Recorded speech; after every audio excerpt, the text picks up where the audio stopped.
au ministre ici présent de répondre plus amplement. L'honorable Ndeye Marie Sané a posé la question sur la réforme des institutions. Réforme boobu defe naa président de la République moom ci boppam moo woote woon li ñuy wax dialogue politique bi ñu defee dialogue politique ba pare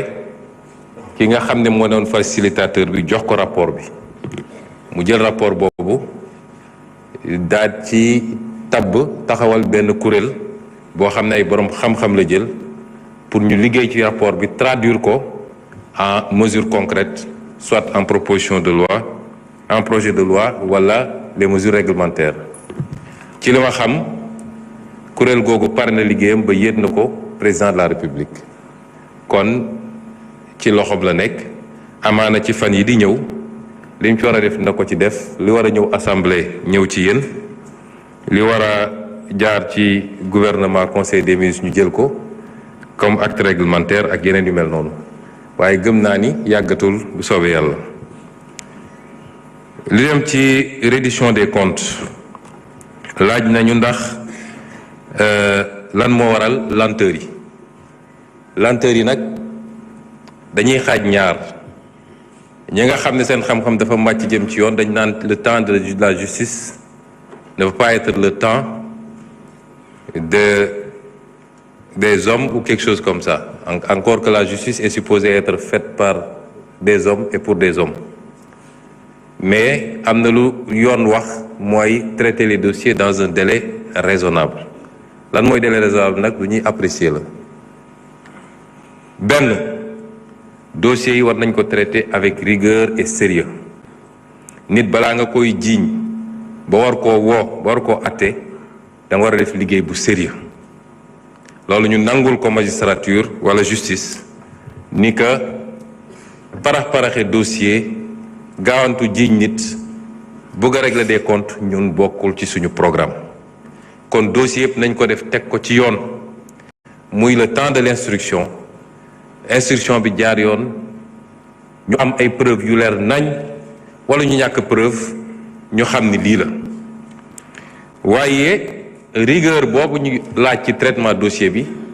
dàqantewul ak célérité ci un principe de procédure judiciaire parce que bu dossier gaawul tey bëri na ñoo xam ne ñu ngi leen jàpp te tey leen ay weer xanaa kay nit boo ko jàppee war nga ko mën a atte bu gaaw wala nga ba ko mu dem këram waaye mënoo tey nit ay weer ñu naan ñi ngi instruction kon loolu it justice war na cee góorgóorlu ba ñaar yooyu mu mun koo allier nañu traiter dossier avec rigueur waaye it nañ ko def avec célérité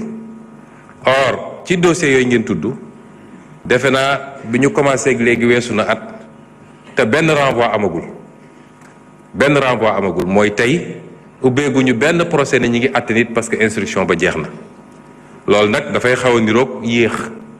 lan moo ko waral ndax manque effectif la wala ñàkk farlu wala loolu xaw ma ko ñun nag en tant qu'exécutif duñu immiscé wu ci dossier yi waaye am nañu sañ-sañu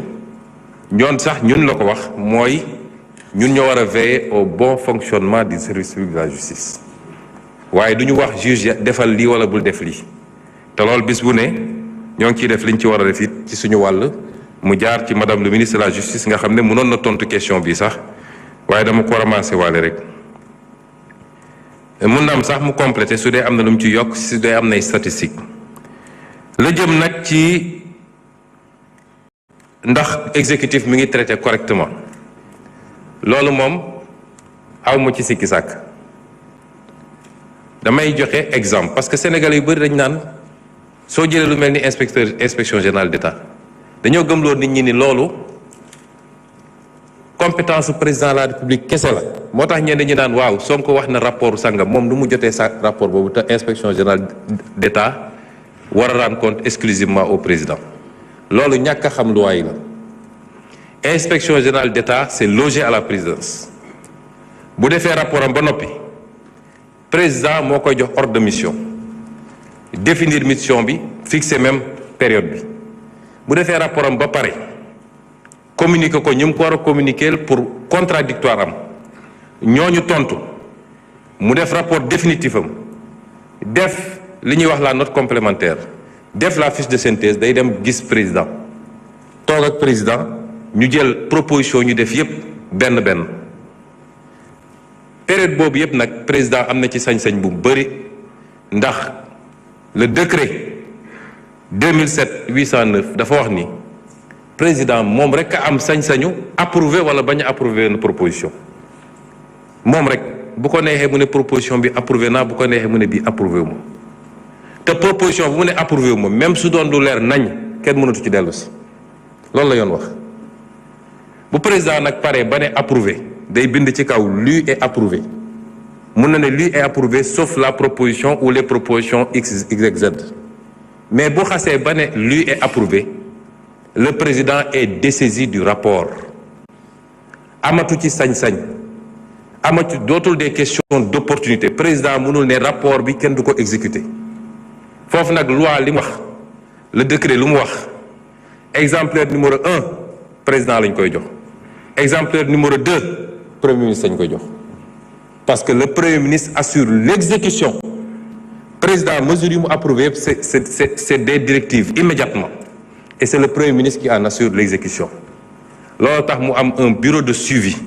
bu nekk primature ñu affecté fa un IGE moom mooy assurer le suivi de l'exécution l'article 16 du décret dit que l'article 15 du moins que c'est le premier ministre qui saisit les ministres chaque ministre mesure bu ko concerné directive bi moom moo koy saisir c'est le premier ministre qui saisit la Cour des comptes pour les mesures yi ne dañu ne ñu yóbbu chambre de discipline budgétaire loolu compétence du premier ministre la président mënu ko ne doo ko def keneen sañu ko c'est ça la réglementation et bi ñu ñëwee ba léegi amul rapport bu taxaw primature man rapport bu ñëw bu dee luy dem justice ma saisir ministre de la justice bu dee luy dem ci ministère yi ma jox leen bu dee luy dem Cour des comptes ma jox ko sama propre rakk bu ma bokkal ndey ak baay bu ko rapport épinglé ma transféré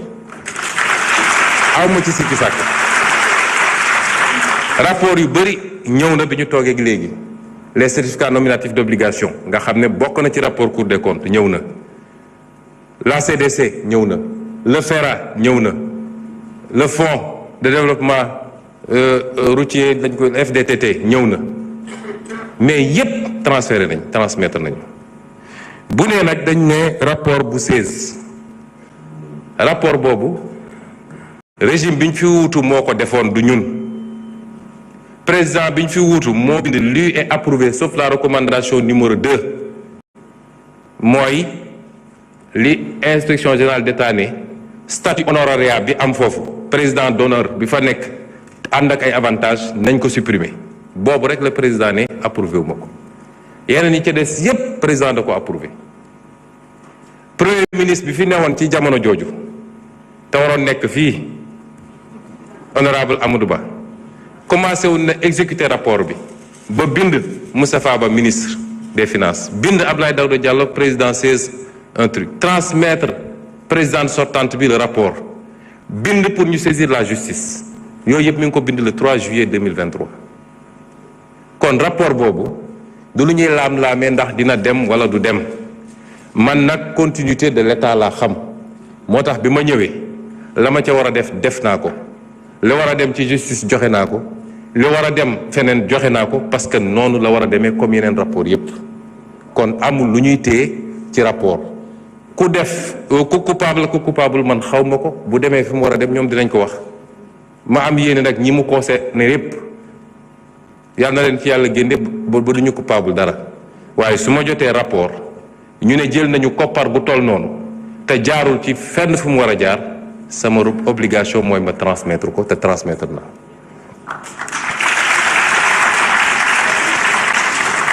li jëm ci renégociation yi nag moom lu am solo la it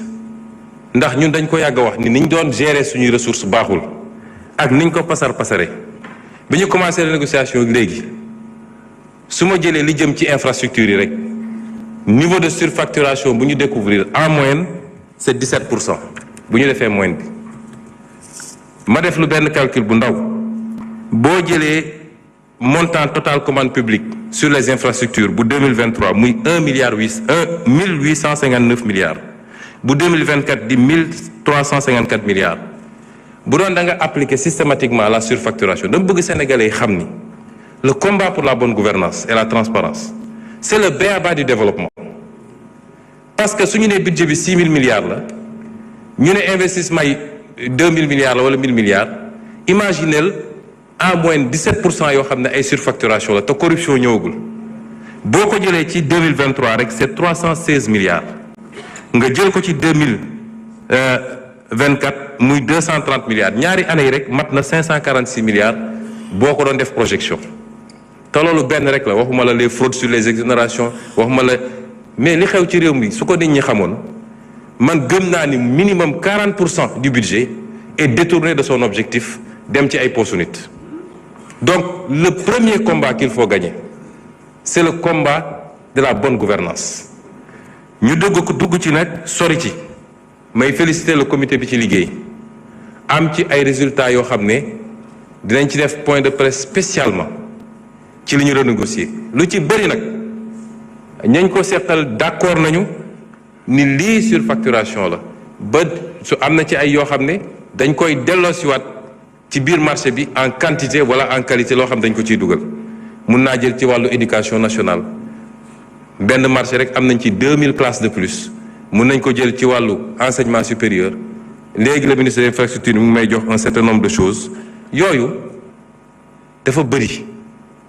nga jël le domaine des ressources naturelles loolu ñoo ko yàgg a wax te ñu ngi koy def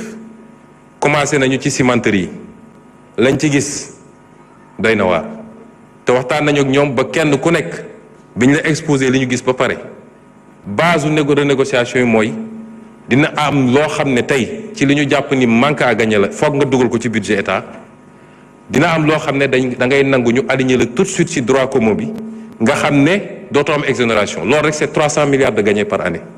loolu rek nga jël lu jëm ci wàllu phosphate bi noonu la demee ci mbirum ICS nga xam ne lañ fa gis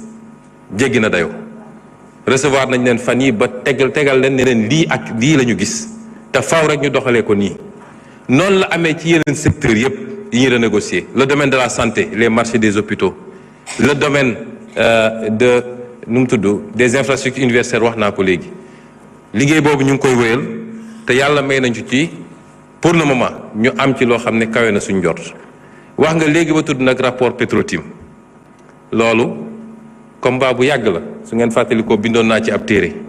wax ji bëri woon na biñ ñëwee président ci boppam moom a njëkk a wax ni il faut ñu bind pour ñu ubbiwaat parce que dafa am ñaari procédure yu ci amoon ba ca njëkk gendarmerie la amoon ñu saisir ko ne rapport IGE bi fuité woon te ñu mujj koo réeral nañu def enquête ñaareel bi mooy bi reportage BBC amee coow li bëri ñu ne dossier bi mu am ñu déposer plainte contre X juge d'instruction jël dossier bi confier ko DIC boobu bu ngeen fàttali ko dafa aboutiroon à un non-lieu sous réserve de découverte d'éléments nouveaux biñ ñëwee nag ñu am yeneen information président ne dañu bind pour ñu reprendre dossier bi mu saisir ministre de la justice mu saisir procureur général mu saisir procureur ba ñu lancer dossier boobu ci diggante bi nag yàlla mi dara teewul may nañu dox ba rapport bi réeroon te loolu lu garaaw la ndax rapport entier ñu seyal ko rocci ko ci tout le circuit de l'IGE rapport boobu yàlla tegaat na ko suñu loxo te rapport boobu li mu wax ak li mu feeñal dafa garaaw moo tax base de travail la amaana dinañu saisir assemblée nationale mu ubbi ci commission d'enquête parlementaire amaana mun nañ ko delloo juge d'instruction procureur mu saisir juge d'instruction pour ñu réouvrir le dossier amaana waaye ak lu ci mun ci am base bu am solo la pour ñu mën a toog waxtaan parce que ki fi nekkoon président ba muy signer décret bi ci seen régime yéen monsieur Thioye la ñu defoon contrat bi ñu toogee ñu saisir IGE ki fi newoon saisir ko ne ko y a corruption sur la base de la dénonciation de Tullow Oil IGE commencé liggéey bi ci diggante bi xam ngeen li ci xew yépp ba mu wëlbatiku gaaw signé décret bi sur une base illégale te décret boobu ci rapport Cour des comptes dañu ne nañu rapporter direct décret bi. Vous avez encore 3 minutes. C'est bon. Merci.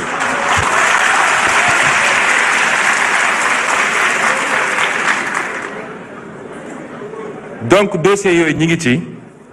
te duñu bàyyi parce que alalu Sénégal la tey ñu ngi négocier pour que ñu approvisionnement en gaz local à partir de GTA ñu bañ a di jëndati ay bateau fu sori ñu ngi ciy négocier ak ñi nga xam ne moom la ñu jox suñu gaz bu ñu sàgganut li ma yàgg a wax ba may nekk opposant te yàlla ngi feeñal lépp tey dinañu toog ñuy exploiter fii beaucoup de ressources naturelles te du am benn impact ci réew mi du ci wàllu impôt du ci wàllu ñu mën a am ci produit bi du ci wàllu responsabilité sociale dans l'entreprise donc yooyu ñu ngi ciy liggéey ñu wax tamit ci wàllu la xaw Guinée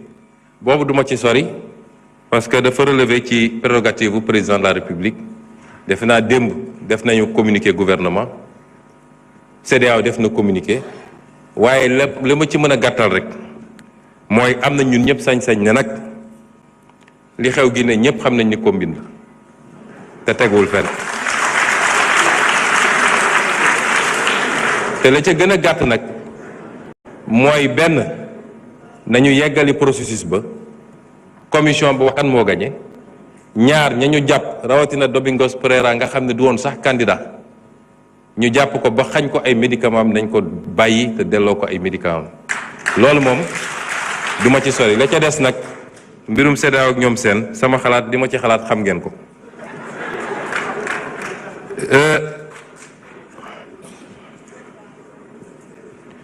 erreur sur la dette monsieur Thioye dafa wax ni moom dafa am conviction ni am na erreur sur la dette extérieure ba pare ne gouvernement bi na ko prouver déet yow yaa koy prouver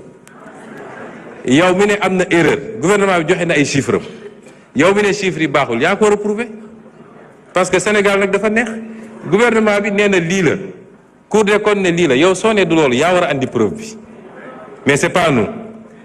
et sur la dette bancaire intérieure am na lu ma mën a partager ak yow dette boobu moom faw ñu gën cee xuus te chaque jour ñu am ci discussion démb rek avec le ministre des Finances on en a longuement discuté te moo wax naa leen ni l'IGE a rendu son rapport sur les CNO nga xam ne ñoom rek c'est 500 et quelques milliards sur la dette intérieure ak yeneen loolu laa wax léegi sama première prise de parole que nañ ci xuus nañ ko xóotal foofu ànd naa ci ak yow wax nga ci lëm jëm ci UVS ma d'accord ci ak yow loolu man am na lu ma ci waxoon ci arbitrage parce que dafa am d'abord la destination foofu ci forêt classée la nekk bu ñu fay autoriser dañuy autoriser lu méngoog forêt classée munoo dem ci forêt classée dagg garab ya ne da nga fay def ay cité eaux et forêt bi muy joxe autorisation ki mu ko jox parce que da doon bay di samp ay garab mu xam ne lii dëppoo na mu jox ko te am na it ay éléments yu ñu ci am yoo xam ne amaana am na erreur sax ci jugement bi parce que les deux sites ne semblent pas être les mêmes et c'est pourquoi moi j'ai dit ki nga xam ne ma nga fa di bay dinaa dellu si ces 2 dernières questions yi sama prochaine prise de parole incha allah.